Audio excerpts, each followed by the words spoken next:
From Midland, Odessa, and Big Spring, we're Basin trusted, Basin proud. This is Local 2 News Good Day in HD. We've got another calm day in store for us, and with spring on the way, I'll have a look at the changes that you can expect coming up. Also, the Panhandle fires finally out, the devastation left in the wake. Now residents in Stanton helping to rebuild what's left. And from a felony to a fine, Texas lawmakers hearing testimony on a bill that would decriminalize small amounts of marijuana. Then, a proposed bill could make getting a divorce more difficult in Texas. What unhappy couples would need to prove in order to call it quits.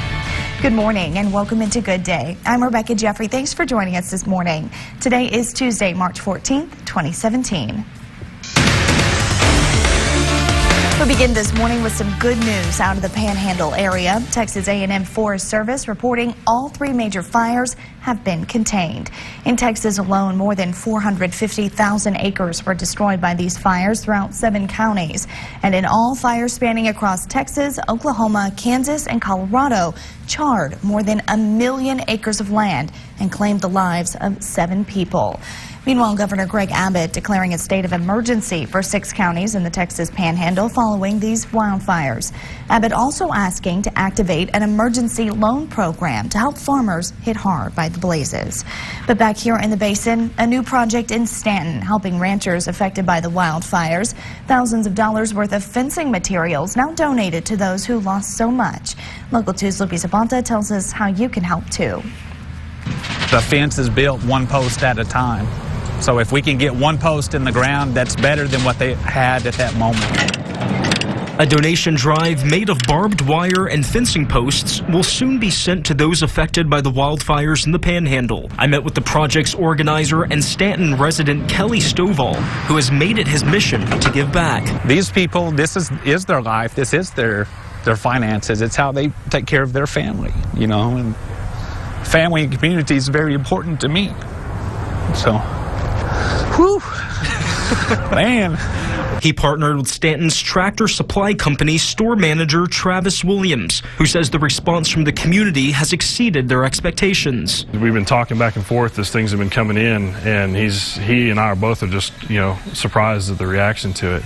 And we still think there's more to come. Through the store, you can make a donation to help ranchers and landowners who are doing without. The wildfires that you'll get like that, they'll destroy everything. And so if you had fences in place to keep the cattle in, you lost it all, and it just tore it down. 130 T-posts and 5 rows will do a 1/4 mile. So it doesn't cover far. Kelly says they will be accepting donations until Thursday morning and won't turn away any gift given. We do want to focus on the fencing, pliers, the tools it requires to build a fence. It'll be post hole diggers, fencing pliers, concrete. Reporting in Stanton, Lupi Zapata, Local 2 News. Lupi, thank you. Anyone wanting to help can donate until Thursday morning there. For more information on how you can get involved, visit our website, yourbasin.com. Now, your weather on the 2s. Time now to send it over to meteorologist Chase Menendez with a check on our forecast. Good morning, Chase. Good morning, Rebecca. Happy Tuesday, everybody. Yeah, luckily, all that fire weather we were seeing last week is on its way out. We're not going to see anything more like that for this week. Satellite and radar showing really clear conditions, but pretty cool temperatures. 47 degrees in Odessa, Midland. Only 40 for Big Spring and Snyder, Seminole, Marfa still in the 30s. And we're seeing dew points actually begin to calm down a little bit. 35 degrees right now in Odessa, Midland. A little higher than what we normally expect. 42 in Wink. But with those temperatures and dew points close together, that causes us to have a lot of humidity. 70% in Odessa, Midland, only 37 in Guadalupe Pass, but still no danger for fire weather out there. 84 in Fort Stockton as well. And I'll have a look at the rest of the day coming up. But first, I'll turn it back to you, Rebecca. Chase, thank you. Moving to your education news, Midland ISD is set to consider closing Crockett Elementary. They'll be discussing the potential shutdown at their next board meeting on the 20th. District officials telling Local 2 News, if approved, the school could close by the end of this school year. This consideration comes about after low performance and low attendance with a lack of improvement. Crockett has made improvement over the past years, several years, and with all of the hard work of the teachers. However, the improvement has not been as fast as expected, and so therefore the board is going to consider making some changes on that campus. Bailey tells us if the school does close, they'll still use the facility under MISD to house students on overcrowded campuses. Now, this is a story we'll continue to follow as more information becomes available. For the latest, head to our website, yourbasin.com. And in Odessa, one fast food chain picking up the pieces this morning after an early morning fire yesterday. Texas Burger on JBS now rerouting customers to its Fondry location as crews continue to search for what caused this blaze. No injuries were reported. No word yet if the location will reopen. And new this morning, Texas' version of a so-called bathroom bill is set for a full Senate floor debate today. This comes after more than 13 hours of public testimony last week.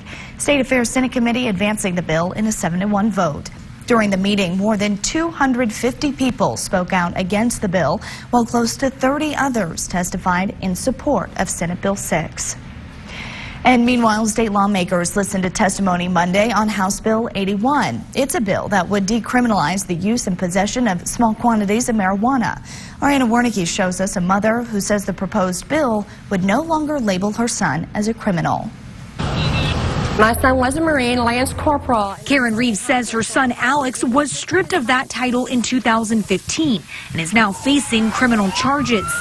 He was riding in a car with a friend who was caught with marijuana. If it was less than an ounce, my son would have been given a ticket and given the option to pay hopefully like a $250 fine and do a class for education, and he wouldn't have a criminal record as he's going to have now for the rest of his life. Reeves testified on Monday in favor of House Bill 81, which would allow people who are caught with up to 1 ounce of marijuana to avoid jail time and instead receive a fine of up to $250.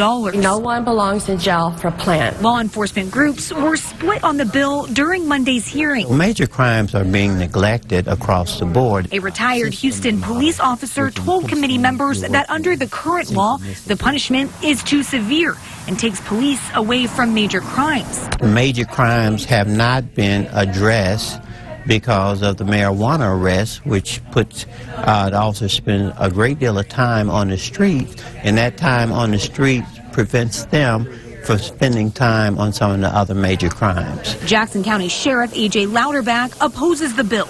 He says it's part of law enforcement's job to deal with narcotics and drugs. We know of no better plan that exists now than opposition to this, simply because we're on the front lines fighting. The reality is narcotics and drugs play a major role in what we do. Anna Warnicki, Local 2 News.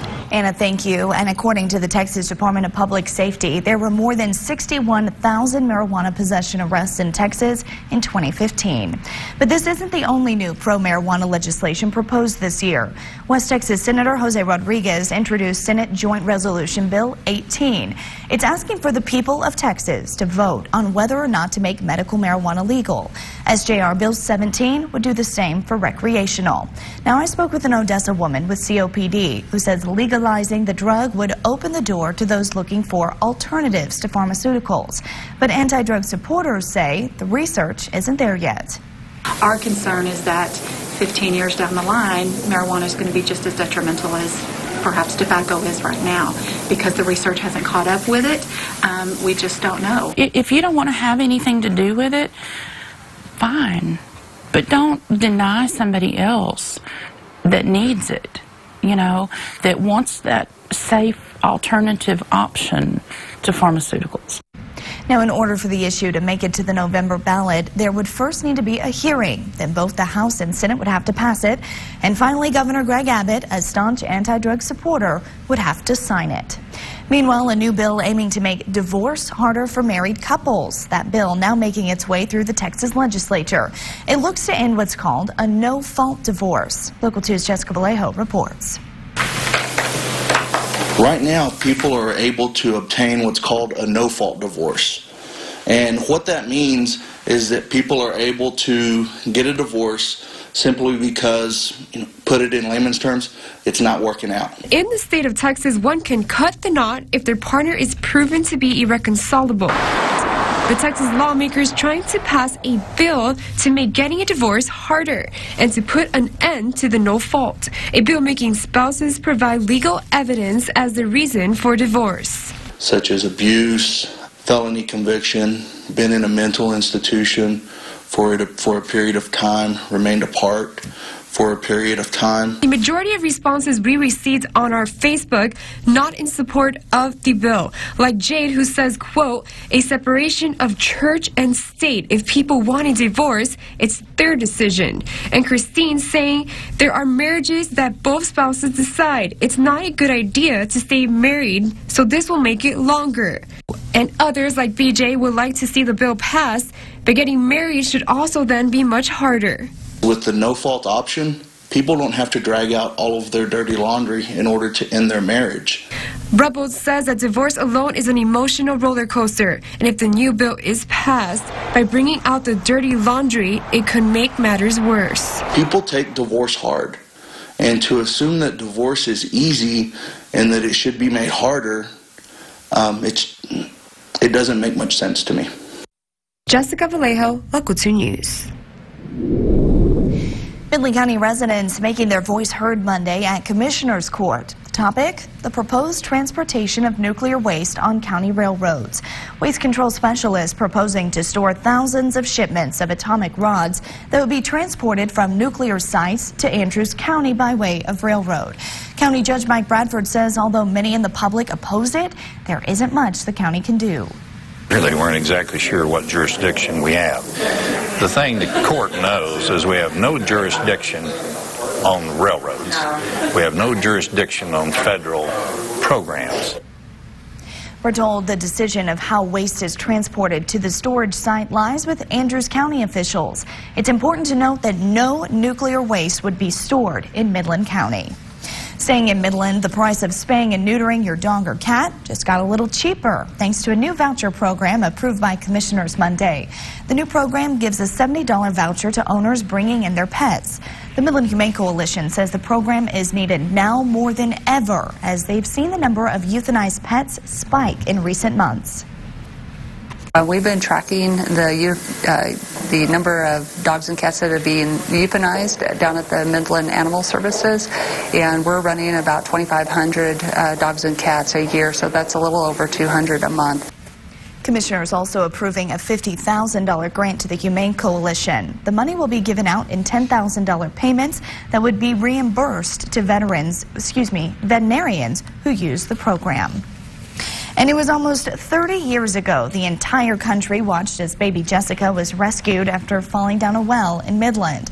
Earlier this month, Local 2 spoke with the city's mayor, who tells us a plaque depicting Jessica Morales' rescue, just one of many that will be honored at the city's new building, scheduled to be complete in 2019.